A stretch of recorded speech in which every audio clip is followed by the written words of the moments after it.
Doug gave a very loving and warm introduction, and it reminded me of the story of the little tailor. I don't know what people in this room were brought up on, but I was brought up, I think, to my great spiritual advantage, and I mean spiritual, on the old fairy tales. And do you remember the story of the little tailor, the valiant little tailor, 7 at a blow, and how high he went in society? I forget, I think he became the confidant of the king, or the king himself, or something, because he made a great capital out of the fact of 7 at one blow. But what he neglected to say was that it was 7 flies on a piece of jam bread. It wasn't 7 giants he'd killed, it was just 7 flies that he'd swatted. So perhaps the introduction of my abilities is a little like that.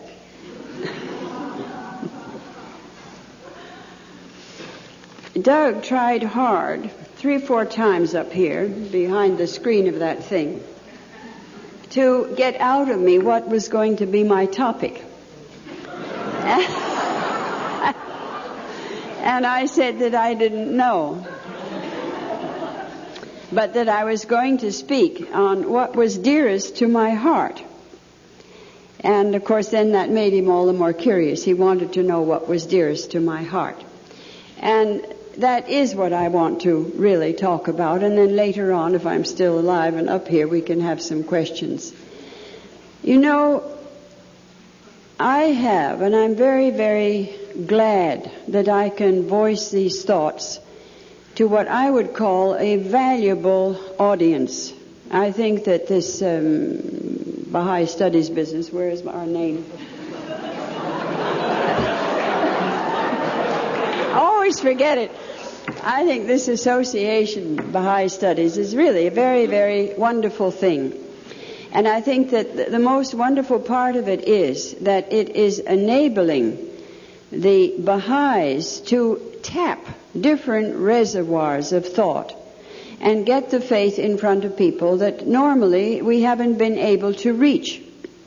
And I think also, undoubtedly, perhaps particularly amongst the youth, it is cultivating an ability on their part to study more deeply the teachings, to evaluate them, and I hope digest and assimilate them into their personal lives. And I think all of that is wonderful. And we know that the House of Justice has been very happy over this thing that the Canadian National Assembly has started, and has met with such a nice warm response from the Baha'is in Canada, and judging by the audience, many from the United States too. But what I think about it is that it's an opportunity to evaluate all kinds of things in relationship to us Baha'is and humanity, because we are supposed, very unworthily, to be the bridge between the message of Baha'u'llah and the human race. Whoever is added unto us, they have the same privilege as we have, of teaching the cause of God and of sharing the message of Baha'u'llah with other people. And because of that, I think that certain thoughts, if you agree with them, if I can put them over, in other words, might be of value, particularly in a body of this kind, where we have many people who are on national assemblies, local assemblies, councillors, board members, people who are interested in teaching the faith, people who have been and will be pioneers, and so on.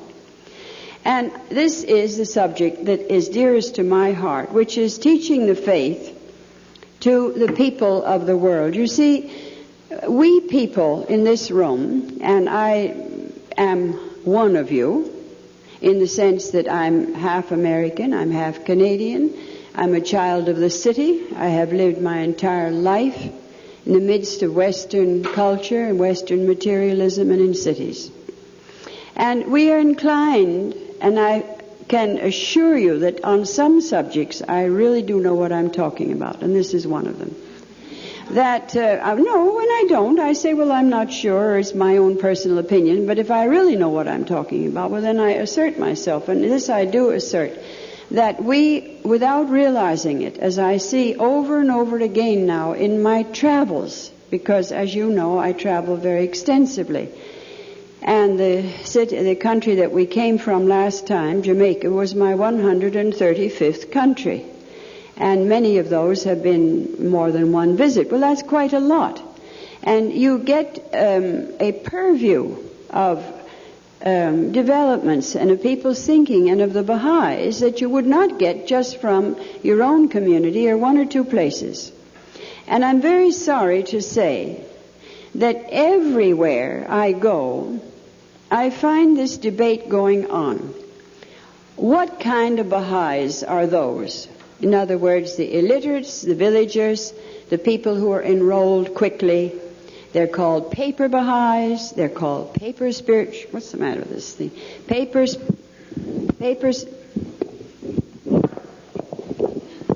That's better. They're called papers. What's the matter with it? It doesn't seem to aim right. They're called paper spiritual assemblies. There's a dead point here. What am I supposed to do? Bite it or something? No, I'm perfectly serious. The other day, a young Baha'i was singing a Baha'i song in front of the mic, and he practically bit it.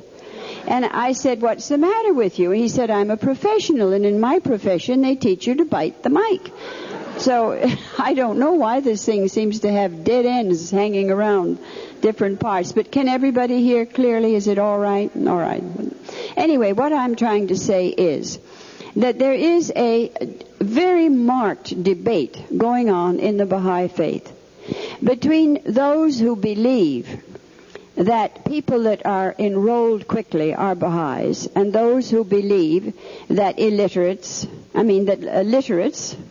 and people like ourselves in this room, the more degrees the better, the more education the better, that these are in some way or other the elite. And that it's the elite that are the chosen. It's the elite that are the important. Well, that's not borne out by Baha'u'llah. Baha'u'llah's doctrines are extremely interesting. I'm not talking about the wealth of detail of teachings we have and this and that, but I'm talking about his doctrines. One of his doctrines is that he says all turned away from him except them whom God was pleased to guide. In other words, God is pleased to guide certain people to his faith. He accepts certain people. Certain people are acceptable. Not everybody is either capable of recognizing Baha'u'llah, accepting him, or being acceptable to Baha'u'llah. And that is something that has nothing to do with your station or your race or your education or anything else. It's something evidently that is a very subtle thing between the soul of a man and his Creator. So how can anybody presume in any station of life to say who God pleased to guide to his faith? In other words, who is to do the judging of another person and say whether they are a Baha'i or not? Who is to sit and say, this man, what does he know about the Baha'i faith? He can't possibly be a Baha'i with that much knowledge. Look at how much I know about it, you see. And you weigh him in your evaluation, usually of yourself, and usually a very conceited evaluation, and you find him wanting because he is not according to your concept of what a Baha'i should be and what a Baha'i should know to accept him. But it doesn't seem to be Baha'u'llah's concept. Because his concept is that everybody in the whole world, at least reasonably and politely, should be informed of the existence of his faith, and then they should be given the opportunity to accept it, which is dependent on two things: acceptability in the eyes of God, and a capacity in that person to respond, which I suppose is fundamentally the same thing.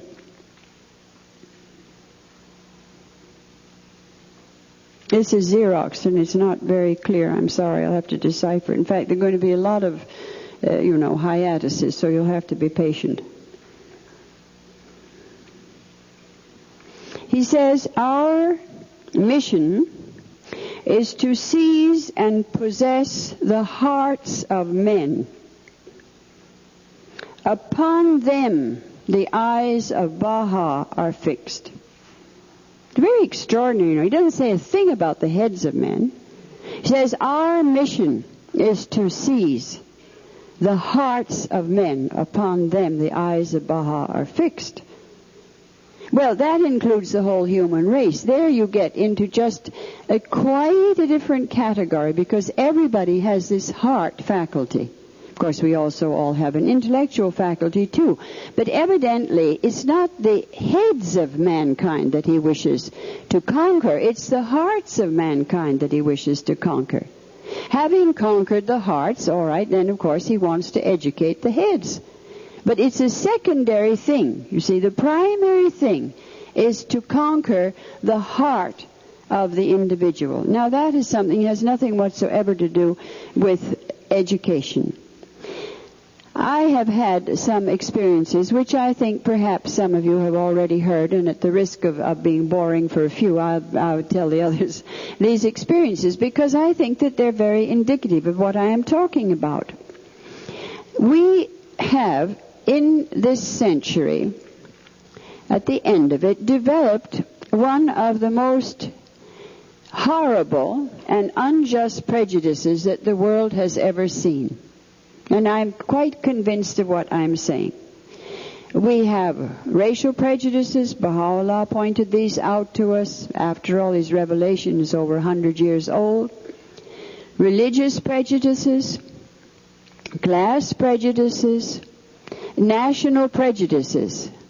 But he didn't mention educational prejudices, because the state of learning in his days had not reached the point that it has now. But I can assure you that probably, in my estimation, the cruelest prejudice, much worse than class, race, religion, even although we're being killed in Persia, and political and so on, the cruelest prejudice in the world today, and the most widely spread amongst people like yourselves, is the prejudice of the educated against the uneducated. And I see it as I travel in all the Baha'i communities. Not so much, to be fair, the members of the National Assemblies.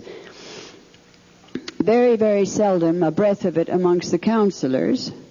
But I find it in many of the pioneers, and I find it in many members of the community. A definite prejudice against the illiterates. Prejudice against people who have not had the advantages of not only going through high school and probably university and maybe more than one degree, haven't got air conditioning in their homes, don't live on Main Street, haven't got an air-conditioned car, are not in the financial bracket of the person that has the prejudice. Well, I'd like to know where any human being can find this in the Baha'i faith.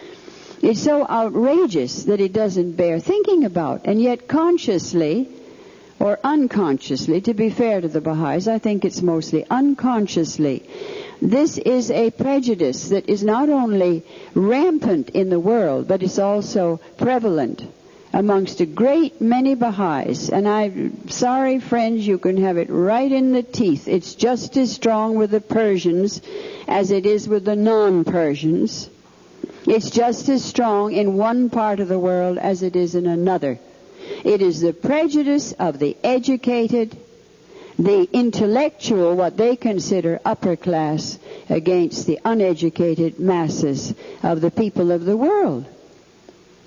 Well, it's not only not Baha'i, but it isn't borne out by facts, because it's a false evaluation of other people.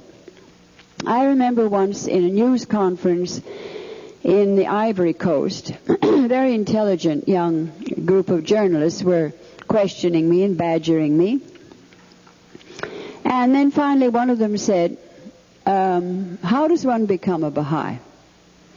Well, I said, people like yourself, You become Baha'is through asking questions and reading books, evaluating it in your mind, because this is the method that you have been trained through your educational background to use. But I said the villager, where we go out and teach a great deal of the time, has no possibility of evaluating it on that basis. He evaluates it intuitively in his heart.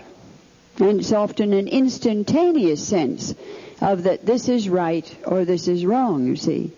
Now, unless the Baha'is will accept that, they're never going to be able, I believe, to serve the cause of God the way they should. And I don't care whether you're all people in this very valuable kind of a gathering that we have here today, or whether you're people out pioneering, or who you are. To me, it's a fact, and you have to recognize fact. If you go back and look at the Baha'is, as I am perhaps uniquely able to do from the extraordinary amount of traveling I've done during the last few years, you see how out of the intellectual class from the beginning of the faith in Persia and in the Western world, Europe and the North America and so on, we have raised up very, very distinguished Baha'is. We need them, we want them, they are very valuable. We can never have too many of them.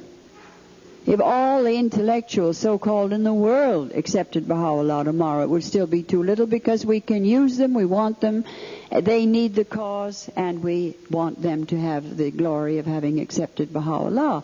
But that doesn't solve the problem of all the other people that are not of that particular background. They need to be taught, and they should have the cause offered to them. Now, what kind of people are they? I recently, Mr. Ule, as you may know, one of the counselors for Africa, been a counselor for a long time, a villager who, I don't know whether he went through 8th grade, had a very, very trivial position as a clerk in some little bit bigger than a village in Uganda, up in the Teso area. And he became a Baha'i, as you know, many, many years ago, and then he was made a counselor. Well, Ule came on the pilgrimage. He had managed, which is little short of miraculous, as a Uganda farmer, to save enough money to buy himself a ticket and come to the Holy Land and come on the pilgrimage. And he was there last year. And as I looked at him, I know him very well and I love him very much, I said, here's a spiritual giant. Every time I looked at him, I saw him in giant proportions, because that is what Ule has become. He's become a spiritual giant. And we have others that have become spiritual giants from the same background. He raised the whole quality of the group of pilgrims that were there, his fellow pilgrims at that time in Haifa, because of his tremendous spirituality. His profound grasp of the teachings, his love of the teachings, his wisdom. Well, if somebody hadn't gone 200 miles from Kampala and taught a bunch of farmers in Mr. Olinga's hometown, which happened to be a village, we wouldn't have these giants in the cause today. But these are not people that have any education. You see, this is what I'm getting at. That we don't seem to remember that people who don't have the kind of background that the people in this room have may far surpass us at some point in serving the cause of God, you see. Now, if people like you will accept humbly that this exists and is a fact, then think how much good you can do. You can educate other Baha'is to understand it. You can find all kinds of substantiation for what I'm saying in the writings of Baha'u'llah, the Master, Shoghi Effendi, the House of Justice. Over and over, Shoghi Effendi has pointed out that from the humblest people, sometimes, I don't know whether I've got that quotation here or not, but I probably haven't, because you never have the quotation you want when you want it. But Shoghi Effendi points out that even an illiterate can contribute so much to a discussion, say, on a spiritual assembly. But I'm sorry to say that even the best of Baha'is are getting away from these thoughts because they're becoming snobs. I'm educated. Oh, well, we couldn't have an illiterate board member. Good God forbid. And of course, thank heaven, they cannot affect the voting because this is entirely non-political method of elections. So they can't prevent them from getting elected by a block of villagers onto national assemblies. Last time at the convention in Haifa, present, I don't know about who was, what the status was of people who were not present, we had two totally illiterate Baha'is. One was a bush Negro from Suriname, a perfectly exquisite person. He's in the Green Light expedition. And the other was a villager from Gemeto in Ethiopia. One of their outstanding Baha'i teachers, a member of the Ethiopian National Spiritual Assembly. Well, if I go around the world talking to people of distinction and education and tell them, oh, you know, we had a convention in Haifa. Oh, we're so important. We actually have an international body. We elected it. We had about 700 delegates in Haifa. So what? What about all the other conventions in the world and international bodies and delegates and electing their supreme bodies? We act as if we were the only people that had anything similar in mechanism to what we have in the Baha'i administration. There's a lot of it all over the world. That doesn't strike people. But when I told them that two of them were totally illiterate villagers and voted by proxy for our supreme body in person in Haifa, then they were impressed. Because other organizations may talk about it, but they don't do it. They don't put it into practice, but we do. This is our glory. This is the way we demonstrate that we are the followers of a manifestation of God and not some kind of a, I don't know what, a political or social or scientific or some kind of a thing organization. This is the distinctions in the Baha'i faith. But to me, we have the obligation of teaching rapidly, and I've said this 100 times, and that's why I wouldn't tell Doug what I was going to say for fear he said you said it all before. We have the opportunity now of teaching these kind of people of Baha'i faith all over the world. You have quite a lot of them right here in Canada. You have Eskimo Baha'is, some of them highly educated, and I suppose some of them not. Indian Baha'is. You have minorities that have come from different parts of Europe, political refugees, not only Baha'is that are refugees, but a lot of other kinds of refugees. Well, all right. Many of those people are almost illiterate, perhaps. At least particularly illiterate, I should say, in our language. Well, all right. Look at these fields for service. Look at what we can do by going out and mingling with these people and offering, for instance, to hold a literacy class. That would be very welcome amongst Asiatic or Polish or whatever it might be. Anything that came from another part of the world that doesn't yet know English and wants to become assimilated into the culture of Canada, the United States, or wherever it may be. All of these ways of serving our fellow men might be means of attracting them to the cause of God without our necessarily pioneering out to the jungles of different parts of the world. But I think that the Baha'is really, once and for all, have got to get this through their heads. That although we want rulers to become Baha'is, refer to Baha'u'llah's words, we want men of distinction and capacity and position and wealth to accept the faith, refer to the Guardian's words and the House of Justice's words and so on. That has still nothing to do with the fact that we want the human race to accept Baha'u'llah. And that we have to offer these teachings to the human race without daring to be presumptuous and feeling that they don't have as much capacity as we have. I as I say, at the risk of being repetitious, I had an experience. You see, if these trips of mine do any good, it's incomparable compared to what they do for me. Who do you suppose learns the most when I go on one of these trips? I learn. It's my education. I'm the person that has all these marvelous experiences. I'm the one that has a better understanding and has my vision, extended through these marvelous, marvelous experiences I have with other people. And I remember once sitting in a village way, way up in Otavalo, above Otavalo in Ecuador, and we were outside in front of an Indian, Quechua-speaking Ecuadorian Baha'i, in front of his house, way off the other end of nowhere. And he was making a speech of welcome.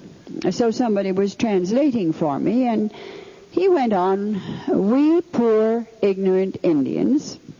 And then he said something, welcoming me, and then the next sentence began, "We poor, ignorant Indians." And then again the next sentence the same way. And I said, "Wait a moment, don't say anything more. Is that your house?" He said, "Yes."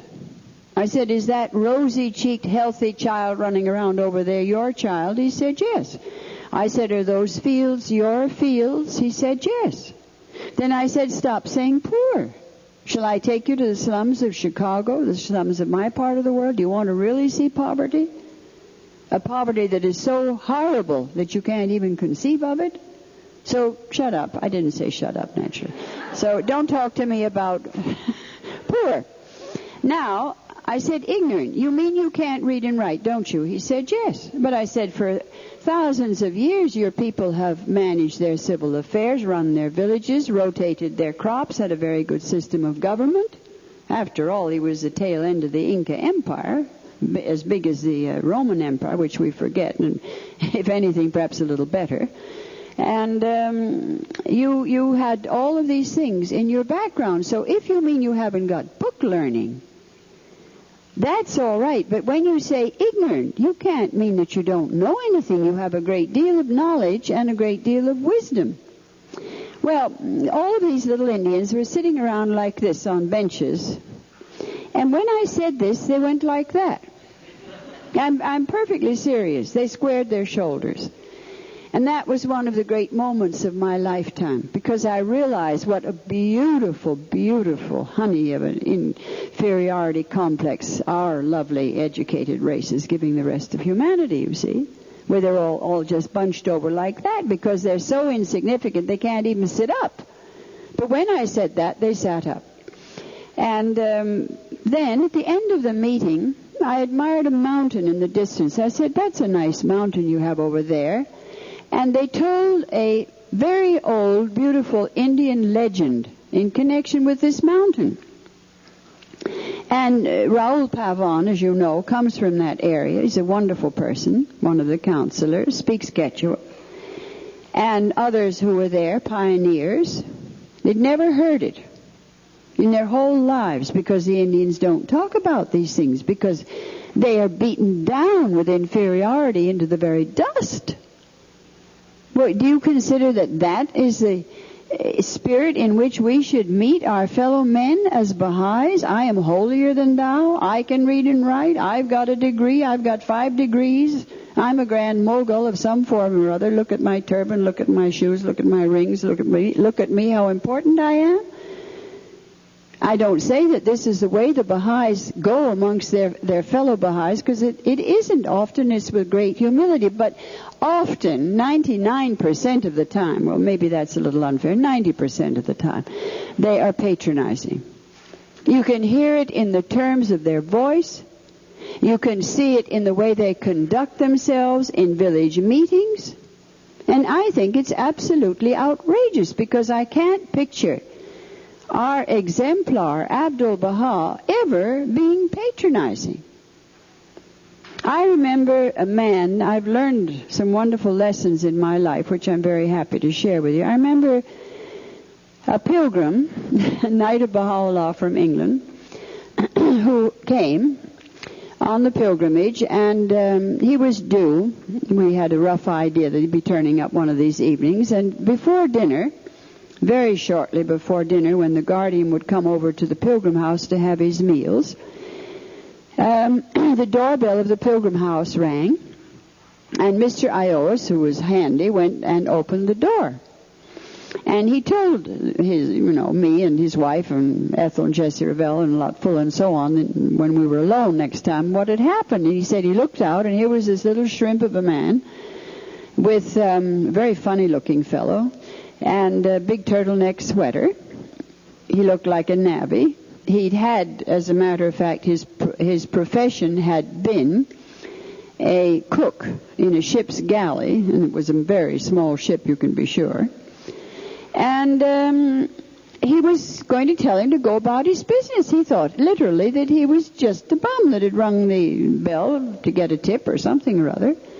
And then he looked at him and he said, "I'm so-and-so."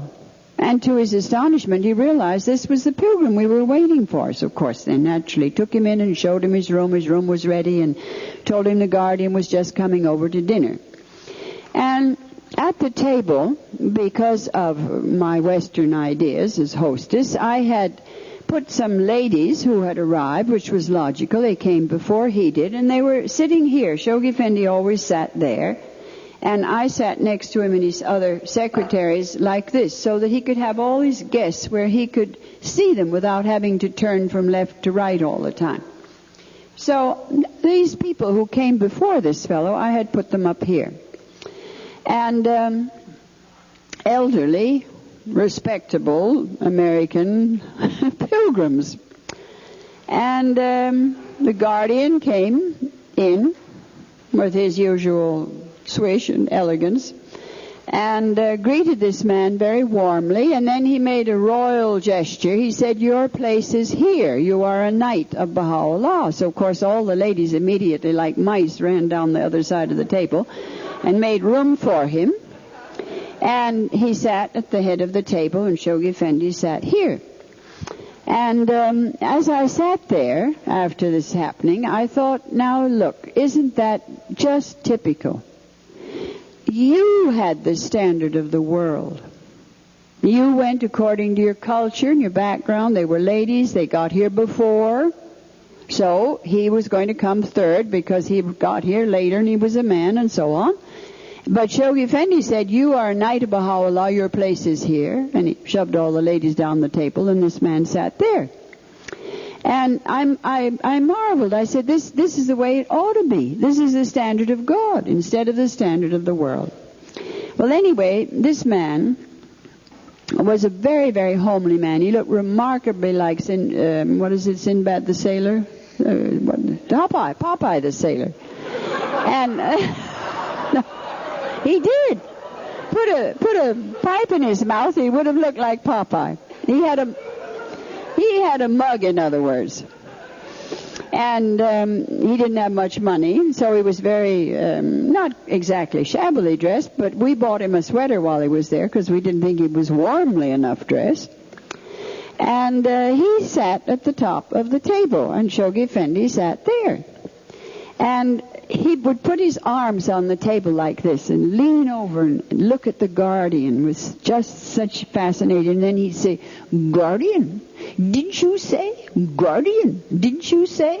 And his finger would be that far from the end of Shoghi Effendi's nose. Well, of course, I'd never seen that before. And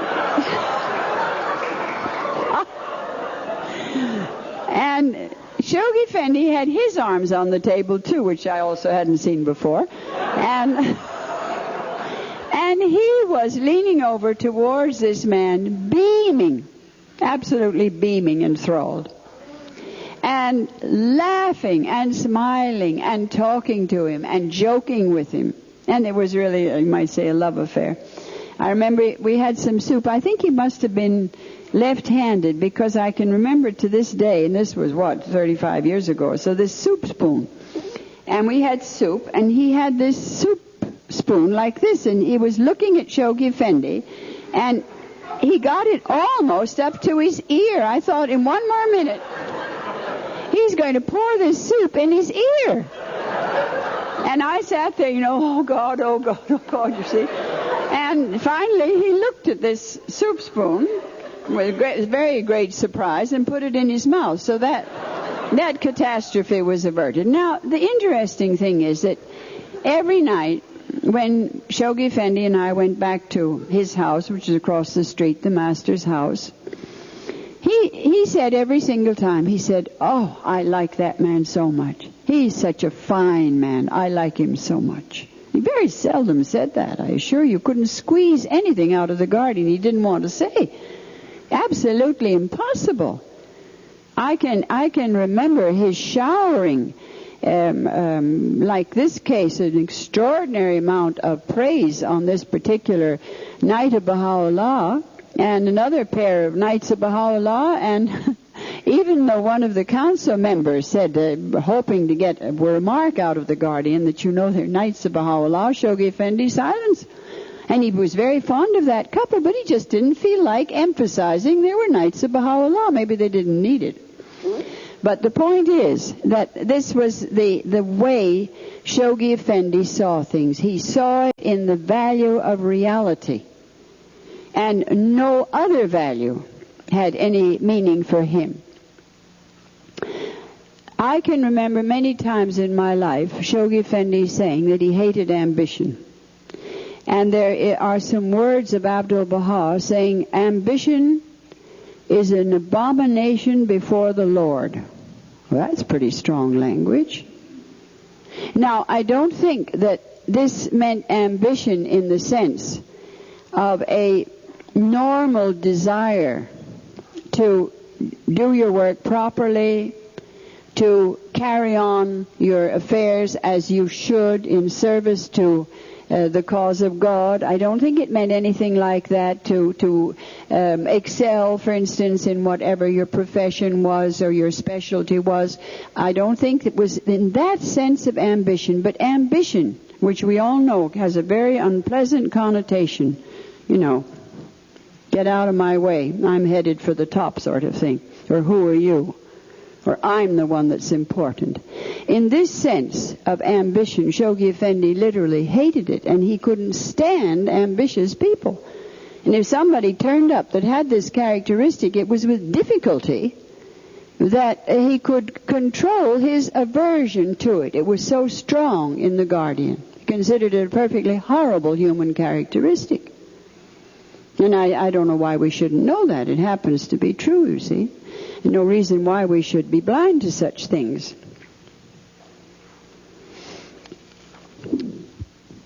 We have had over and over again examples in the cause of God of how the little people have risen up in the faith and been of tremendous value in serving. For instance, one of the Baha'i poets, the Persians here will remember him, Salman, the barber of Baha'u'llah, who used to carry his letters back and forth on foot, his postman, walk 4 months to Persia and go around delivering the mail and getting hold of some more letters and addressed to Baha'u'llah, walk 4 months back to the Holy Land and deliver them to Baha'u'llah and take the mail back again, and so on, you see. And he wrote he was illiterate, but he wrote the most beautiful poems. I see there's some writing of Effendi there. And some of my happiest and dearest recollections in my life in Haifa after the passing of the Guardian, the days of the hands, was sitting on the balcony in the moonlight with Mrs. Collins and Effendi and I think Ethel Revell and Alice Kidders, I remember. Anyway, Effendi, who had this beautiful velvety voice, as you know, would chant for us poems, and one of them was often one of the poems of Salman. We have so many examples in the Baha'i faith, you see, of how little people with no social standing, no money, and no education have risen to such tremendous heights. Take, for instance, the praise of Baha'u'llah, the sifter of wheat. What a high station he attained. He was sitting in the market in Isfahan, sifting wheat, getting the chaff out of it. Well, that's scarcely a very highly educated profession. And then he decided he'd go and be martyred. So off he went to join the others and got martyred. And as Baha'u'llah said, none of the divines of Isfahan responded to my message, but he did. We have one of the descendants of that family. They're very proud of that name, Gandom Pakun. Sifters of wheat, they bear the name as a family name. We have one of them serving the House of Justice as one of the secretaries in Haifa right now, you see. So my point is that whatever we do as Baha'is, whatever line we take in life, let us get our values clearly fixed in our minds. I'm not saying that a professor shouldn't be a professor, but should go out and be a sifter of wheat in a village somewhere, or that a peasant must come and be elected to a national spiritual assembly or give a talk, for instance, to some non-Baha'i institution or something like that. That's not the point. The point is what goes on in our minds as the kind of Baha'is we are in this room in relationship to a lot of other Baha'is of a different category. And I think that we've simply got to understand this. Now, I'm no mathematician. In fact, I'm a congenital idiot mathematically, and it's one reason that I can prove I'm legitimate, because my father and my mother, neither of them had any mathematical sense, and I have even less. But I do know that if, say, after the lapse of 1,000 years, or whatever it's going to be, we have another manifestation of God and a new dispensation, and this one's already run 138, you tell me how we're going to get the human race into the cause of God if that's what we're supposed to do. You can't establish the order of Baha'u'llah as a working proposition unless you have vast masses of human beings. Because it presupposes vast masses. You simply cannot do it under any other basis. Because although there are loads of teachings about character in the faith and individual redemption, it's absolutely useless to think you're going to establish the social teachings of Baha'u'llah, which are coming in the fullness of time, build up the Baha'i administration, which is supposed to evolve into the world order of Baha'u'llah, without millions and millions of people, because it's the only way you can implement it. You can't possibly implement it with a small number of people. As I always say, you can't make flour with a little bit of flour in the palm of your hand, a couple of drops of water and a pinch of salt. You can't make bread that way. Try it.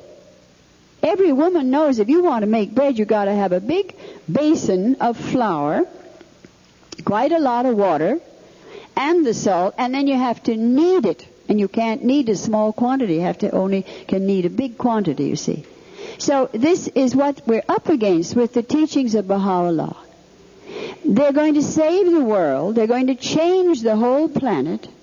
They're going to bring in what he said, thy kingdom come on earth as it is in heaven, and so on. And yet, how are you going to do it if you don't have the masses? And how are you going to get the masses into the faith if you think they've got to have some kind of a college education first, or they've got to have some kind of a Baha'i education first? Where is that in the teachings? The 20,000 Baha'is that were martyred in Persia, Shoghi Effendi said that we were the children, the spiritual descendants of the dawnbreakers. That's in his writing. All right, what were they? They were literates. You think they were all hujjats and vahids? Of course not. They were the minority, tiny bunch of mullahs up at the top of the ladder. It was the illiterate Persian villager that's our spiritual ancestors, not the educated ones. So that it doesn't hold, you see. We have got to get, I couldn't possibly say it more from my heart. We have got to get our values sorted out, and we've got to get things in focus if we want to establish the cause of God or even begin to do it.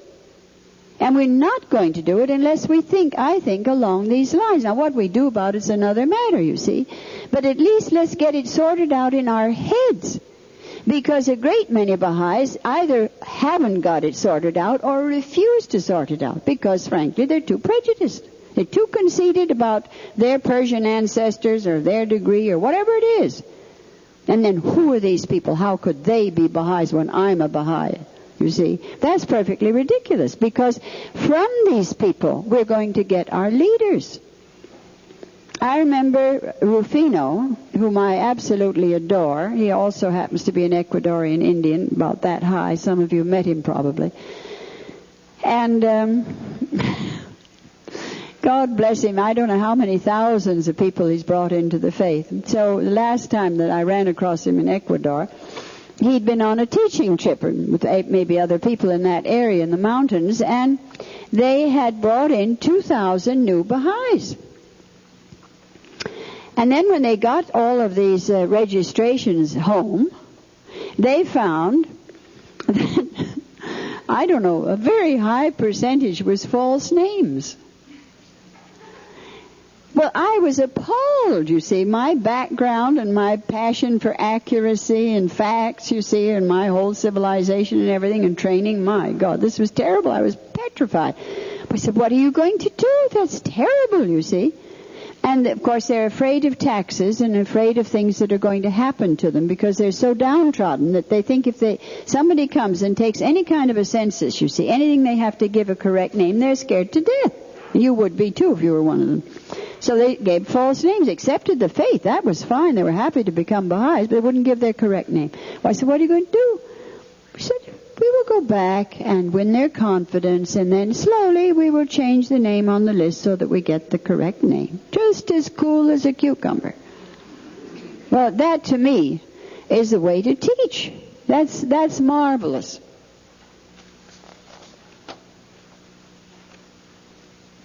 You know, in this connection, some will have to turn me off because when I get on this subject, it's very difficult to shut me up. I think that we greatly underestimate intelligence. And it's not perhaps a subject for this particular moment or conference, but I believe that all down the line in nature we greatly underestimate intelligence. I don't mean gray matter, because we know all about, the weight of the brain and Cro-Magnon, and now we've got a better brain, Homo sapiens, sap particularly. But whatever it is, we don't realize that intelligence is a profound characteristic of nature. And I believe that even bugs are intelligent. I don't know about amoebas. I won't go that far. Maybe the one that's attacking me at the moment is intelligent too. But the point is that personality and a relative degree of intelligence can go right straight down, even to the level of insects. And I am absolutely sure of it, because I'm extremely fond of animals and look at insects with hate and loathing and watch them and study them, and am persecuted by them. And I have seen it. You, if you've ever been exposed enough, you get a mosquito in your room. It comes humming around your head, and you make a wild swipe at it, miss it, of course, and it goes away, and it doesn't come back till perhaps the next night. It's a stupid, cowardly mosquito.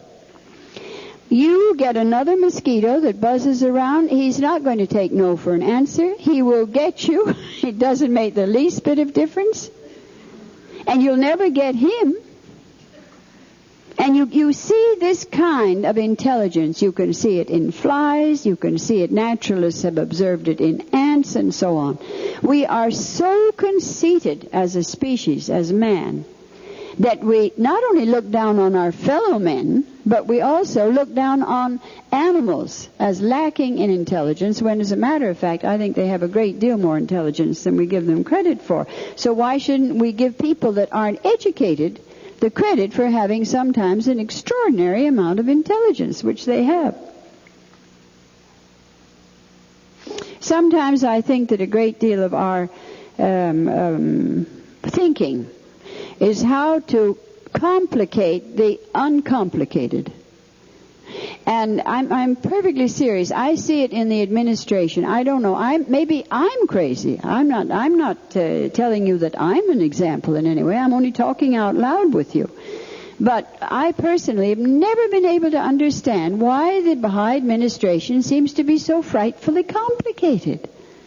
You hear Baha'is on the subject of the administration, you'd believe that we were the whole United Nations and all of its departments. But it doesn't seem to me it's that complicated. Fundamentally, it's a beautifully simple thing that Baha'u'llah thought out. Why is everything so complicated? Why do we constantly complicate things? Surely genius is simplification, not complication. So if the Baha'is, who have the advantages of an education and higher professions and higher knowledge and everything, if they want to put that to use, then why don't they try and see things in a simplified way instead of an even more complicated way than before? One of the things that I think is most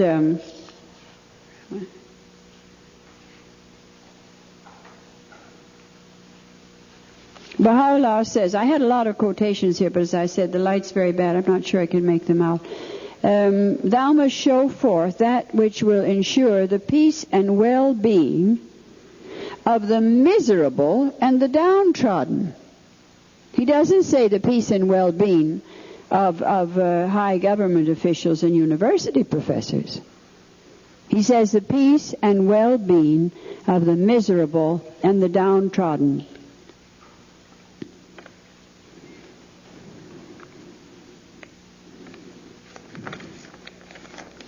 I don't want to take up too much time on this subject. I think that you got whatever point I was trying to convey, I'm sure has been conveyed.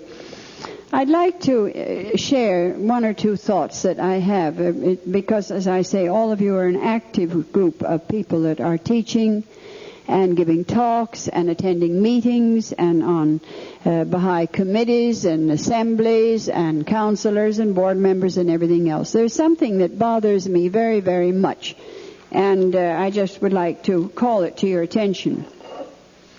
You know, the purpose of speech is to be heard. Now, if anybody can defeat that argument, I'd like to know how. We developed speech in order to express our thoughts, obviously, but having gotten vocal, then surely the whole point of speech is to be heard. But do you realize how little we teach this at any occasion in the Baha'i faith? I have heard more abominable presentations of everything in Baha'i meetings by people who get up and swallow the end of their sentences, mumble in their beards, read a prayer so that I, who am sitting here, can't hear what this person is reading into their mustache or into their shirt or whatever it is they're aiming at. But they're certainly not trying to get it over to the people present in the room, whereas the purpose of speech is to be heard, and the purpose of the prayer is that I should be able to enjoy it. There's another thing, for what it's worth, that I'd like to call attention to, and that is that people are increasingly singing Baha'i prayers. Well, everything's sung. You buy a Chevrolet, you buy a hair blower, you buy, Mazo oil. It's all sung. There it is on the TV. You see, that's the way we market everything in the whole world today, including now the Baha'i faith. All right, I don't mind that. Perhaps this is a period in which we have to do it, so let's go ahead and do it with as much grace and dignity as we can. And fundamentally, I have no objection to a Baha'i getting up, for instance, and reciting a prayer and very softly playing a guitar or something underneath it. And I've heard it on a number of occasions recently, and it was really fundamentally dignified and beautiful. So that was all right with me. But do you think I could make out one single word of what they were saying?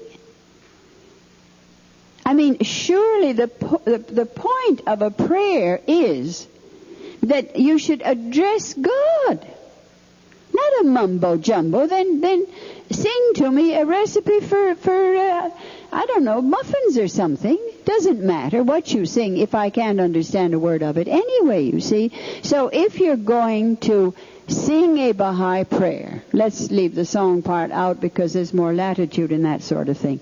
But if you're going to recite to song a Baha'i prayer, at least make it so that I can understand it, because the purpose of the prayer in a meeting is that I should also be able to address God through that prayer. I'm supposed to be creating an atmosphere of prayer in the room. What do we have the prayers for? Do you think God cares whether we have them or not? They're important for us. They're for our well-being. So make our prayers of whatever the nature is, reciting them, playing them to music, make it in such a way that the people present can understand.